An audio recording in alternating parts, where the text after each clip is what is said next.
Dan beberapa orang tua yang mengharapkan bahwa begitu anaknya masuk bimbel tuh nilainya harus langsung spektakuler. Iya. Itu ekspektasi para orang tua kayak gitu ya, berharap anaknya masuk bimbel nilainya langsung nyut ya, bagus gitu. Tapi ya. ternyata kan yang harus saya lakukan adalah merubah mindset mereka dulu. Bahwa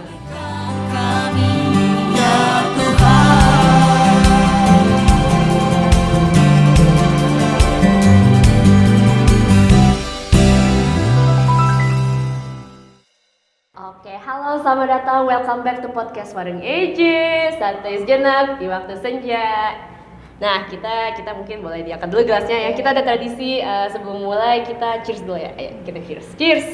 Nah, minum yuk. Oke, enak banget ya. Tapi saya bukan teh racikanku ya. Oke, nah puji Tuhan banget nih, hari ini cerah banget ya. Iya, cerah banget. Makanya kita patut bersukacita, patut berbahagia karena kali ini podcast Warung EJ kembali menyajikan episode-episode yang tentunya sharingnya luar biasa, menarik buat didengarkan nih. Dan sebelum kita masuk nih ke topik utama kita apa sih hari ini, aku mau ngingetin teman-teman semua karena seperti yang kita tahu ya, ada varian baru yang masuk nih ya, XBB namanya ya. Jadi tolong diperketat lagi prokesnya. Dan untuk teman-teman yang mungkin terkena atau mungkin kerabat dekat yang terkena, ayo kita doakan aja semoga mereka cepat sembuh dan bisa beraktivitas kembali seperti biasa ya. Amin. Nah, oke, back to topic. Karena hari ini tanggal 25 November ya, Hari Guru nih teman-teman. Jadi podcast Warung EJ mau ngomongin tentang pendidikan lah, bobo pendidikan gitu, kayak edukasi bla bla bla bla gitulah ya. Nah di sini tentunya aku nggak sendiri karena di depanku ada seorang guru. Bukan guru sih, bukan guru sekolah ya, lebih ke pengajar ya. Tapi ini boleh perkenalan diri dulu ke teman-teman pendengar di sini ya. Oke. Halo semuanya, nama saya Veronica Florencia Kewas, tapi biasa dipanggil nama panggilan saya Ike. Di tempat mengajar anak-anak manggil saya Miss Ike. Miss Ike, halo Miss Ike. Halo Miss Ike. Oke, Miss Ike ini tadi udah disampaikan ya. Beliau merupakan pengajar bimbel nih. Kalau boleh tahu pengajar bimbel di mana nih kalau boleh tahu nih? Bimbel kami di Bimbel Gemilang namanya. Itu di sekitaran persis di seberang SD Santa Maria Strada dan Bogor. Oh, Bimbel Gemilang ya. Boleh nih dibawa anak-anaknya ke sini ya, Bimbel Gemilang ya. Promosi ya. Iya, promosi sekalian biar ramai anak-anaknya gitu ya.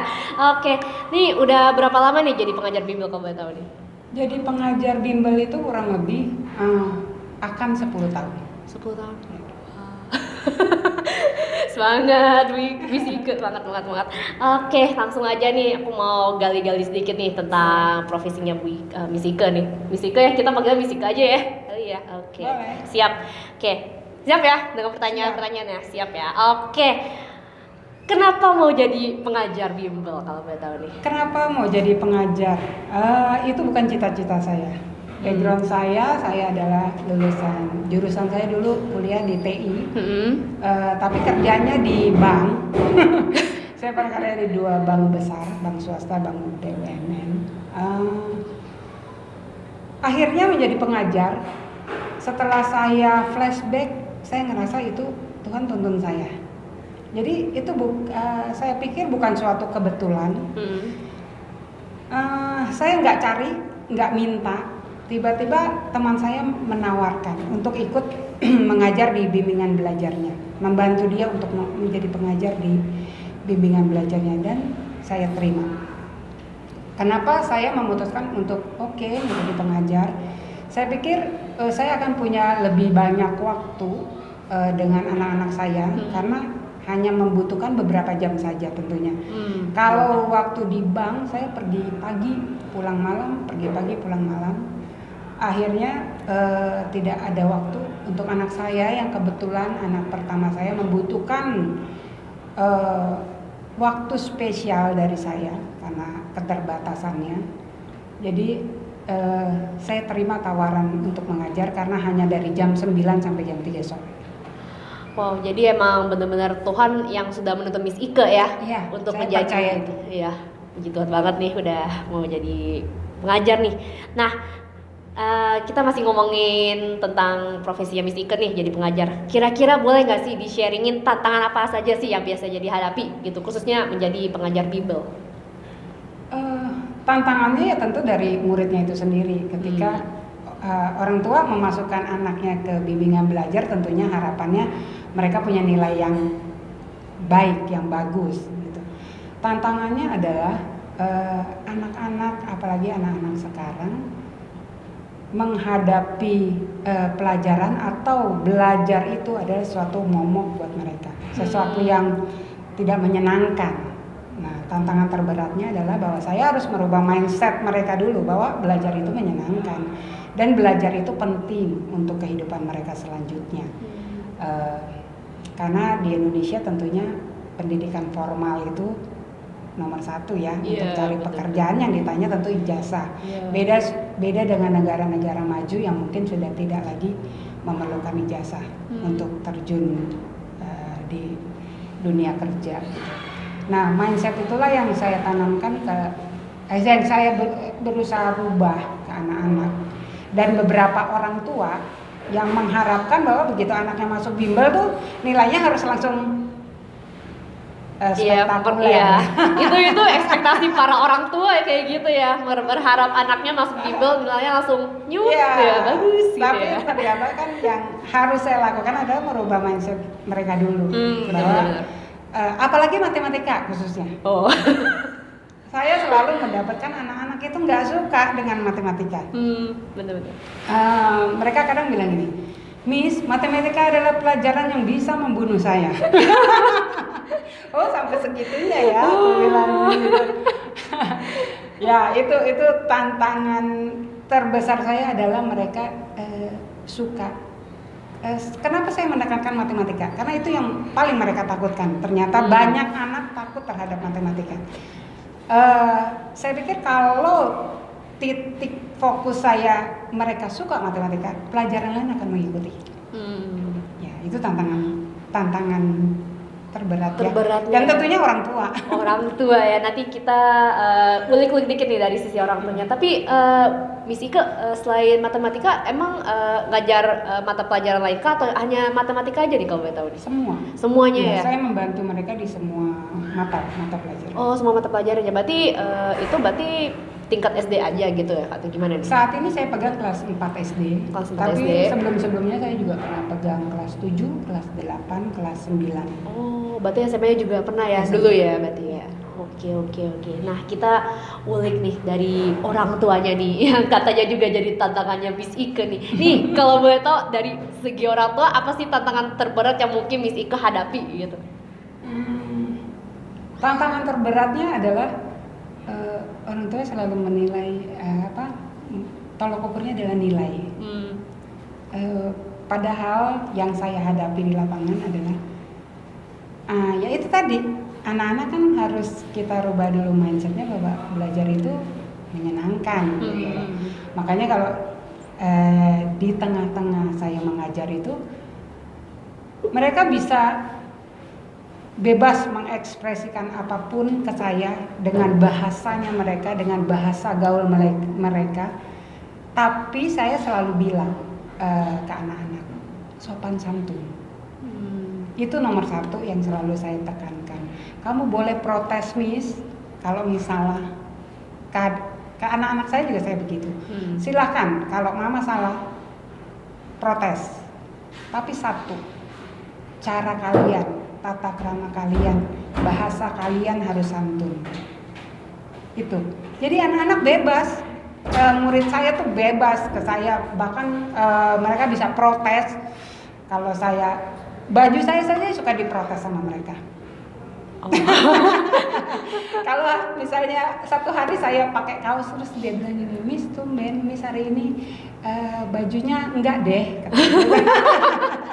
Biasa kan saya pakai batik atau kemeja. Iya, seperti itu. betul, Terus betul. ketika saya pakai kaos yang ketika ngangkat sedikit aja ini terlihat, mereka akan protes. Oh. Bajunya enggak deh hari ini katanya.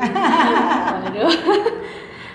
Masih Ya, anak-anak seperti loh. itu, seperti Masih itu. anak-anak. Ya, loh anak sekarang kan Iya. cara berpikirnya lebih apa ya? Udah lebih belak-belakan maju, ya? Iya, belak-belakan lebih ya. terbuka, lebih belak-belakan. Bener. Ngerasa banget sih jujur aja nih. Nah, tapi ngomongin karirnya Miss Ike nih di dunia pendidikan, khususnya di mengajar bimbel nih. Nah, dari awal-awal sebelum pandemi sampai sekarang kita pandemi udah 2 tahun yang lalu kita mulai, itu kira-kira ada perbedaan signifikan nggak sih kalau nggak tahu? Ya, sangat. Sangat-sangat ya. Ya. Kalau offline, saya secara pribadi bisa menyentuh langsung anak-anak. Artinya anak-anak bisa curhat secara langsung ini face to face, itu lebih mengena. Tapi ketika pandemi, kita terbatas hanya online, hanya via Zoom atau video call. Dan itu saya nggak bisa menyelami karakter mereka atau secara psikologis pendekatan terhadap mereka tentu beda ya Senan ya. Iya benar. Jadi saya hanya bisa mentransfer atau membimbing mereka akademisnya saja. Emang sulit banget ya. Apalagi kalau misalnya kita tahu nih di masa pandemi khususnya yang awal-awal tuh karena orang tua kita WFH, anak kita sekolah di rumah, itu bener-bener jadi apa ya? Mungkin orang tuanya perhatian kali gimana sih tingkat kecerdasan anak itu seperti apa sih kalau di sekolah gitu atau gimana gitu. Mungkin Miss Ike pernah ngerasain kali ya selama mengadakan sesi bimbel di Zoom tuh kayak gimana sih orang tuanya gitu. Nah, ternyata dari percakapan saya dengan orang tua, terus khususnya mama ya, kalau bapak sih nggak terlalu lah ya. Kalau mama itu mereka katanya, Miss selama pandemi aku darah tinggi, kenapa? Ya aku jadi gurunya, ya aku bilang, nah itulah yang kami rasakan. Jadi mama harus ikut juga belajar, aku bilang begitu. Mau tidak mau mamahnya harus ikut belajar. Tingkat stres ibu-ibu yang memiliki anak tinggi ternyata ketika pandemi. Karena mereka juga kan ada yang pekerja kan. Jadi bekerja dari rumah plus harus mengajar anaknya. Bener-bener wow ya buat Miss Ike sendiri ya. Jadi dan anaknya ternyata karena semua via gadget, anak punya kesempatan lebih banyak untuk game, main. Iya benar-benar. Iya kan di sela-sela mereka belajar gitu. Kalau offline kan enggak, dia enggak benar-benar fokus boleh, kan ya, emang nggak boleh nggak kan. boleh pegang gadget. Oh, wow. Itu. Oke. Tapi emang luar biasa banget sih Miss Ike dari awal masuk aja sampai sekarang itu bener-bener ngerasain ya suka dukanya jadi pengajar tuh seperti apa ya. Saya berpikir waktu awalnya ya udah saya sebagai pengajar, sebagai mata pencarian saya. Tapi ternyata begitu semakin bergaul dengan anak-anak, semakin mendalami banyak hal ternyata saya dunia anak itu ya.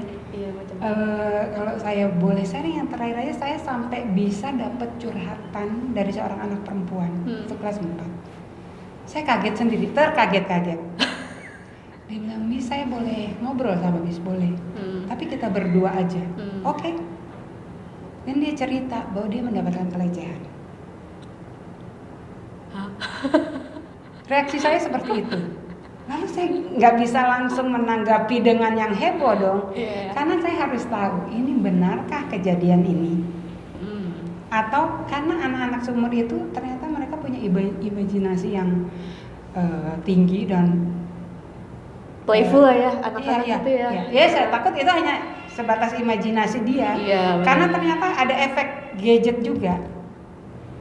Ya kan kalau dia sering menonton, makanya kenapa saya kaget ketika selesai pandemi dan kita mulai offline, begitu masuk kelas mereka dengan entengnya mereka ketemu menyebutkan salah satu binatang. Itu hal maaf boleh saya sebutkan, anjing itu jadi sebutan yang lumrah buat mereka. Saya kaget. Terus nggak usah kaget lah Miss, itu hal biasa di antara kita. Buat Miss nggak biasa. Dan di kelas saya terapkan selalu tidak ada di kelas ini ngomong kotor, ngomong nggak sopan, ngomong kasar. Ya akhirnya ternyata yang awalnya saya ya udah Tuhan mungkin kasih pekerjaan lain setelah saya resign dari bank. Ini hanya mengajar. Mengajar itu kan mentransferkan ilmu saja kan, menemani mereka dalam belajar. Tapi ternyata itu lebih dalam sana. Ada hal-hal seperti itu yang saya hadapi dan saya harus menghadapi itu dengan bijaksana. Wah, banyak. Itu salah satunya aja sih. Salah satunya dan mungkin masih banyak lagi ya. Banyak sekali. Yang mungkin Miss Ika sendiri nggak bisa ceritakan karena nanti akan jadi topik yang panjang lebar. Nanti kasihan editor yang ngedit. Oke, lanjut. Kita ke topik berikutnya nih. Mungkin masih berkaitan, tapi ini kan Miss Ika kan udah tergabung di komunitas EJ. Ya kalau aku ngobrol-ngobrol sedikit nih, sempet ngobrol dikit nih, dia udah lama ternyata dari aku ya. Tapi ini aku penasaran nih Miss Ika, karena Miss Ika udah ikut komunitas EJ, gimana sih cara bagi waktu meluangkan waktu dengan Tuhan, sama mungkin waktu Miss Ika mengajar gitu? Dulu amburadul. Karena saya dulu komunitas pertama yang saya ikuti di gereja dan umur saya sudah memiliki 2 anak. Tadi saya nggak pernah ikut komunitas. Adalah EJ. Dan itu tidak diajak, tidak dipaksa, tidak ada yang memperkenalkan. Saya percaya itu Roh Kudus sendiri yang menuntun. Karena saya baca selembaran di berita paroki, ada namanya komunitas Emmaus Journey. Dan ternyata itu bukan di situ, di gereja itu belum ada. Di gereja kita, di gereja kita waktu itu belum ada, karena saya ternyata harus mendaftar di BSD ya, Santa Monica. Santa Monica ya? Ya, di Santa Monica. Tapi pembelajarannya tetap di gereja kita. Nah, itu saya mulai di angkatan ketiga. Sekarang udah angkatan 11 ya? Iya, 11 sekarang 11. Ya, saya di angkatan ketiga tapi itu nggak selesai. Karena ada miskom dengan fasilitatornya. Karena dulu tuh nggak kayak sekarang ya. Sekarang tuh enak dibikin grup. Kita bisa ngobrol, pemberitahuan setiap saat. Iya, benar. Kalau dulu tuh hanya via SMS atau BBM. Dan itu saya hanya selesai di buku 1. Tahun berikutnya saya punya komitmen dalam hati, saya harus selesai EJ ini. Akhirnya di angkatan keempat saya selesai. Saya seangkatan dengan Ibu Feni kalau nggak salah. Veronica Feni ya? Veronica Feni. Ya, bareng dengan dia. Di angkatan kelima saya mulai ngefas. Ya, itu saya sampai hari ini. Ya. Dan Tuhan melalui komunitas EJ ini luar biasa. Yang tadi saya bilang, saya nggak bisa ngatur waktu. Saya nggak pandai dalam manajemen waktu, walaupun saya sudah berumur, punya 2 anak, saya nggak bisa. Segala sesuatu saya lakukan ya udah, itu kewajiban saya, itu bekerja, tapi nggak pakai hati. Tapi luar biasa Tuhan memakai komunitas EJ ini, membentuk saya melalui komunitas ini. Bagaimana saya bisa, Tuhan mencukupkan, memberikan saya waktu dan saya bisa mengatur itu dengan baik, sehingga saya bisa punya waktu untuk semuanya dalam 24 jam itu ya? 24 jam itu. Nah, ada satu hal yang membuat saya tersentak ketika kita kan ini EJ semua kan ya. Yep. Nah, kita tahu kita harus baca firman buat jurnal. Nah, melalui jurnal itulah saya bisa berkomunikasi dengan Tuhan dan Tuhan memberitahu apa yang Dia mau. Saya seperti tersentak ketika saya lupa ayatnya apa, tetapi seperti dalam hati ada yang bicara gini, aku berikan kamu 24 jam waktu. 1 jam apakah tidak bisa kau berikan untukku? Itu yang saya dapat di hati saya. Terus, oh iya ya, kalau Tuhan mau ambil itu semua hanya hitungan detik. Akhirnya sejak itu saya berkomitmen sediakan waktu. Tadinya jurnal saya bolong-bolong. Walaupun saya sudah jadi pas, saya bolong-bolong.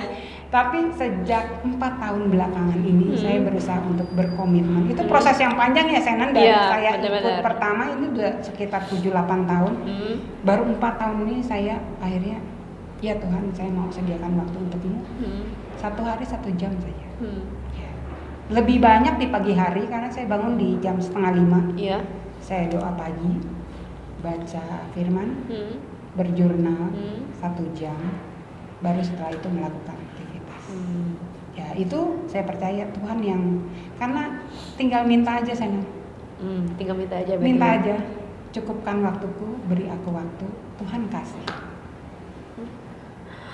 Nih jujur aja nih Miss Ike, aku juga dulu mungkin sama seperti Bu Ike ya, karena aku kan baru-baru banget nih masuk EJ itu 2 tahun yang lalu deh, angkatan 9 kalau nggak salah. Dan jujur aja aku kayak susah banget bagi waktu karena kesibukan pendidikan. Terus sekarang udah masuk kerjaanku udah berantakan banget ya, pusing kali ya, bikin aku pusing gitu.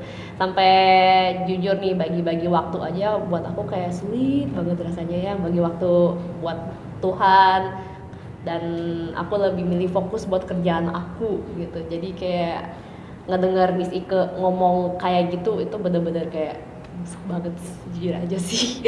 Minta aja ya. Minta aja sama Tuhan ya berarti ya, untuk meluangkan waktu dengan Tuhan. Wow. Kita manusia punya keterbatasan.